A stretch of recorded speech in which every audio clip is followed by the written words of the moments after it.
My mom texted me, "Don't come to the wedding. You and your kids just make things awkward." No warning, no phone call, just that sentence, cold and final, lighting up my screen while I stood in the pharmacy line with a $140 prescription in my hand. My sister reacted with a laughing emoji. I stared at it for a second, then typed back, "Then you won't need my card for the venue." They kept laughing in the group chat, completely unaware that I was already holding the one thing they couldn't afford to lose. And that's where everything began to unravel. Before I tell you how it all played out, hit like and tell me in the comments, have you ever had family turn cruel the moment you finally said enough? When people hear stories like mine, they always ask the same question: how could your own family treat you like that? The truth is, it didn't happen overnight. My mother Angela had a gift for turning guilt into currency, and I was her most reliable bank. Ever since I was 16, she'd call it helping out, but somehow that help always came with an invoice attached. When my sisters Jenna and Megan were in college, I co-signed their student loans because Mom said, "You've got the steady job." When our stepdad Rick lost work for a few months, I covered utilities, groceries, even Mom's hair appointments because she swore she'd pay me back when things got better. They never did.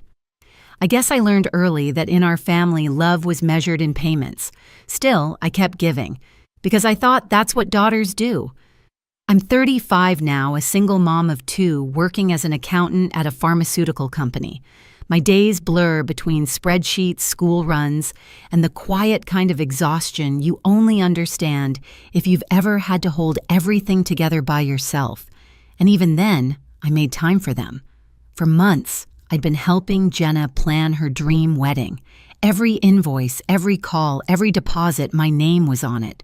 She wanted a lakeside venue with a glass reception hall, the kind of place that looked perfect on Instagram, but cost more than most people's cars. I told myself it was fine, that she deserved it. I just didn't realize I was funding my own humiliation. Looking back, there were signs, tiny moments that should have warned me. The way Mom's tone changed whenever I asked about sharing costs. The way Jenna brushed off my questions like I was just a worker on her payroll. "You're so good with money," she'd laugh. "You can handle it." And I did $3,000 for the deposit, $1 and $200 for catering consultations, $600 for floral samples, all charged to my credit card.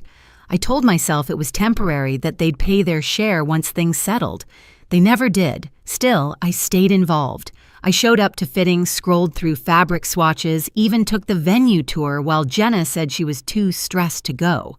Mom kept reminding me family sticks together, and I believed her right up until that text. Maybe that's why it cut so deep. It wasn't just about a wedding. It was about realizing I was only valuable as long as my card worked. Standing in that pharmacy line, I wasn't thinking about revenge or money. I was thinking about all the times I begged to be seen as a daughter, not a resource. And somehow, that text made everything perfectly clear. I wasn't part of their celebration. I was their safety net. And now I was done. The next morning, the group chat was still buzzing like a hive. My phone lit up again and again, laughing emojis, inside jokes, a meme of a bridesmaid tripping down the aisle. It wasn't just cruel, it was coordinated. They were all in on it. I stared at those messages for a long time before muting the chat completely. That small click felt louder than anything I could have said. I sat on the edge of my bed, phone still in my hand, and thought about the last 6 months. Every receipt, every deposit, every favor that had been brushed aside like it meant nothing. I had spent over $4,000 helping them prepare for the big day. I had rearranged my life, skipped weekends with my kids, took time off work, all to make sure everything looked perfect for Jenna. And now they had decided I was the one ruining it. That realization didn't sting the way I expected. It burned, but underneath the heat, there was something steady clarity. They had never wanted me there. Not really. They wanted what I could give, not who I was. That night, Rick called me. He didn't say much, just that he'd seen the messages. His voice was quiet, careful. "You don't deserve that, Adeline," he said. "You've done more than anyone." I could hear the hesitation in his tone, the guilt of someone stuck between loyalty and truth. I told him not to worry, that I was fine. He didn't believe me, but he let it go. When we hung up, I opened my laptop. I scrolled through the venue contract, the one I had signed and paid the deposit for. My name stared back at me in bold black letters, Primary Contact Adeline Moore. I hadn't noticed how heavy those words felt until now. I looked around my apartment, quiet, dimly lit, the kids asleep in their rooms, and realized this was the only space that ever felt safe. Everything outside these walls belonged to them, the guilt, the expectations, the manipulation.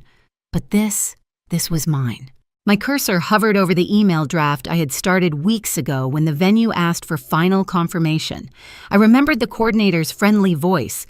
"You can reach out anytime if you need to make changes." My fingers tapped the keys before I could second-guess myself. I typed, "Can I cancel the booking if needed?" and hit send. The next morning, the reply came, "Yes, since you're the primary on file." I sat back, reading it twice, my pulse steady for the first time in days. They thought I'd stay quiet, that I'd keep paying, keep apologizing, keep trying to earn a seat at a table that had already decided I didn't belong.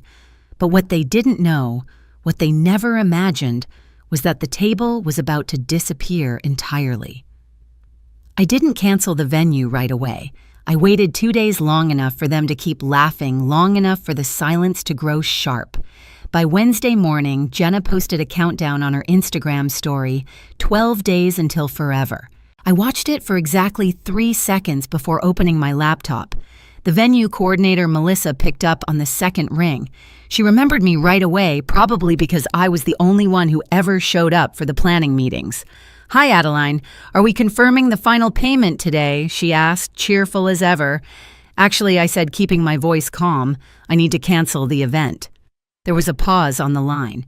Then, in that quiet, I could almost hear her nod. "Understood. Since the contract's under your name, I'll process the cancellation right now." Just like that, months of planning vanished with a single click. But instead of guilt, I felt stillness. The kind that follows a storm when the air feels heavy but clean. After hanging up, I sat for a while staring at the muted group chat. They were still posting memes about the drama queen ruining the mood. I almost smiled, because in a few hours they'd realize what real drama looked like. That afternoon, I made a second call to Carla and Denise, my 2 oldest friends from college. They'd eloped during the pandemic and never got to celebrate properly. When I told them the date and the venue were suddenly free, they thought I was joking. "No joke," I said. "It's yours if you want it. My treat." There was silence, then soft crying through the line.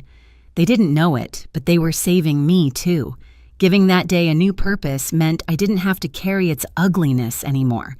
By evening, the group chat had gone quiet. I knew why. The payment must have bounced, and the venue had probably sent the cancellation notice. I imagined the panic spreading like wildfire, Jenna refreshing her email, Mom pacing the living room, Megan typing in all caps. I poured myself a glass of water, leaned against the counter, and waited. Not out of cruelty, but curiosity. How long would it take before they realized the only person who ever kept things together was gone? They had turned my kindness into a joke. Now they were about to learn what happens when the punchline walks away. The fallout started faster than I expected. By Thursday morning, my phone was vibrating nonstop. Jenna, Mom, and Megan all calling, all leaving the same frantic messages. Why did the venue say the booking's gone? Adeline, call me back right now. What did you do? I didn't answer. I wanted them to feel that silence. For once, they could sit in the confusion they'd built for me all these years. By noon, Rick called. His tone was low but steady. "They're losing it," he said. "Jenna's crying, your mom's yelling, and Megan's trying to find someone to blame. I told them this would happen." He paused. "I'm sorry, kiddo. You deserved better.